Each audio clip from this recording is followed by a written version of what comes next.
সিম টিভিতে আপনাকে স্বাগতম। সিম গত ২৭ জুলাই সোমবার বাংলাদেশ জাতীয় প্রেস ক্লাবে বাংলাদেশ ডক্টরস ফোরাম আয়োজিত জুলাই বিপ্লব শীর্ষক আলোচনা অনুষ্ঠিত হয়। এতে প্রধান অতিথি হিসাবে উপস্থিত ছিলেন জামাতের সেক্রেটারি জেনারেল জনাব গুলাম পারওয়ান। উপস্থিত ছিলেন রাশেদুল ইসলাম এমপি। তিনি তার বক্তৃতায় বলেন, ৭০% কাছাকাছি মানুষ যে গণভোট দিল, তারা কিন্তু টোটালটাই এই যে এত দীর্ঘ চিত্র এখানে উপস্থাপন করা হলো এবং একটি প্রেজেন্টেশন উপস্থাপন করা হলো, এই প্রেজেন্টেশনের প্রেক্ষাপটকে বাস্তবায়নের লক্ষ্যে তারা ভোট দিয়েছিলেন। এবং এটার সাথে ফরচুনেটলি বিএনপি তাদের বক্তব্য অনুযায়ী এবং আমাদের ইলেকশন কমিশনের তথ্য অনুযায়ী প্রায় ৫২% মানুষ অংশগ্রহণ করেছে।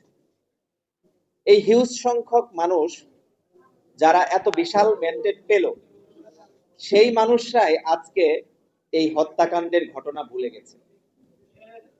এর চেয়ে লজ্জাজনক, অপমানজনক বাংলাদেশে আর কিছু হতে পারে না।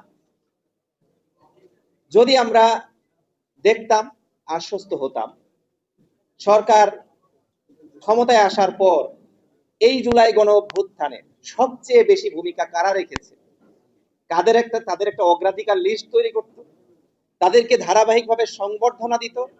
সংবর্ধনা না দিল, অন্তত পক্ষে তাদেরকে এই জাতির কাছে হিরো হিসেবে উত্থাপন করত। এবং আমরা তো দেখছি, আজকের আলোচনা থেকে আমরা ক্লিয়ার পেয়ে গেলাম, আমরা যারা রাজপথে ভূমিকা রেখেছি জুলাই যোদ্ধা হিসেবে, আমাদের জসিম এখানে আছে চোখ হারা, এখানে আমাদের বোন আছে ভাই হারা, এরকম অসংখ্য যোদ্ধাদের যুদ্ধ মানুষ দেখেছে, কিন্তু যা দেখেনি, নীরবে নিভৃতে নিজেদের সর্বস্ব বিলিয়ে দিয়ে যারা চেষ্টা করেছেন, সেই ডাক্তারদের অবদান তো দেখেনি কেউ। আমি দেখেছি, আমি ইবনে সিনা হসপিটাল কেন্দ্রিক চিকিৎসা কাজে সহযোগিতায় ছিলাম। ডাক্তাররা চিকিৎসা দিয়েছেন এবং একই সাথে কখনো দেখা গেছে যে তাকে এই হসপিটালে আর রাখা সম্ভব হচ্ছে না। তাকে জিজ্ঞেস করেছে, তোমার পকেটে টাকা আছে কিনা? বলছে যে না, আমার পকেটে কোনো টাকা নেই। সরাসরি ডাক্তার পকেট থেকে মানিব্যাগ বের করে টাকা দিয়েছে এবং ওখানে তাৎক্ষণিক যারা উপস্থিত আছে, ডাক্তার তোমাদের কার কি আছে দাও।